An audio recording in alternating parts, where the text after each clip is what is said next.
நீங்கள் விக்கிரவாண்டியிலேருந்து வந்தீங்கன்னா விக்கிரவாண்டி டோல்கேட்லேருந்து கொஞ்சம் தூரம் தள்ளி வந்தாலே போதும். உங்களுக்கு விக்கிரவாண்டி ஏரியாக்குள்ளே வந்தீங்கன்னா இந்த நயரா பெட்ரோல் பங்க்னு ஒன்று இருக்கும். அதுலேருந்து உள்ளே வந்தீங்கன்னா ஆவுடையார்பேட்டு தானே, ஆவுடையார்பேட்டு கரெக்டாக. அதுலேருந்து உள்ளே வந்தால் உங்களுக்கு ஒரு 2-5 நிமிஷம் ஆவுடையார்பேட்டில் அமைஞ்சிருக்கு.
டீட்டெயிலாம் நான் சொல்கிறேன் பாருங்கள்.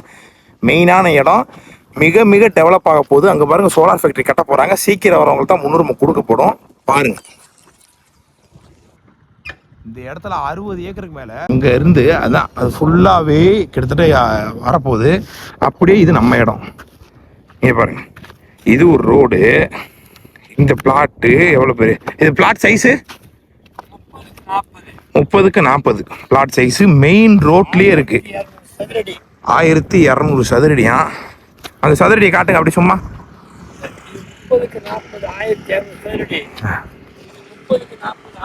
இது 30x40 சதுரடியா?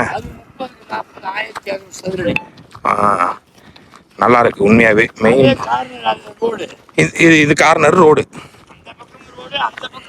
ஆமா ஆமா, இதுவும் ரோடு, அந்த பக்கம் ரோடு, பின்னாடி ரோடு. அந்த பாய் தான் சொல்றாங்க, கேட்டுக்கோங்க. இதுவும் ஒரு ரோடு. இந்த பிளாட்டு உங்களுக்கு அந்த பிளாட் நான் அங்கேருந்து உங்கள்கிட்ட காமிச்சேன் இல்லையா, அது ஒரு பிளாட்டு. மிக மிக மெயினான இடம் பார்த்துக்கோங்க. மெயின் ரோட்டில் இருந்து பட்டி போகுது. மெயின் ரோட்டில் இருந்து ரொம்ப பக்கம். சீக்கிரமாக வரவங்களுக்கு தான் முன்னுரிமை கொடுக்கும். ஆவுடையார்பேட்டில் அமைஞ்சிருக்கு. மெயினான ஏரியா. இபி பிரச்சனைக்கு உங்களுக்கு பிரச்சனையே இல்லை. உங்களுக்கு ஃபுல்லாக இபி பிரச்சனைக்கு எல்லாமே. இந்த இடத்த பாருங்க, இந்த இடத்த பாருங்க, சூப்பராக இருக்குது. மிஸ் பண்ணிடுறாங்க. Developed area.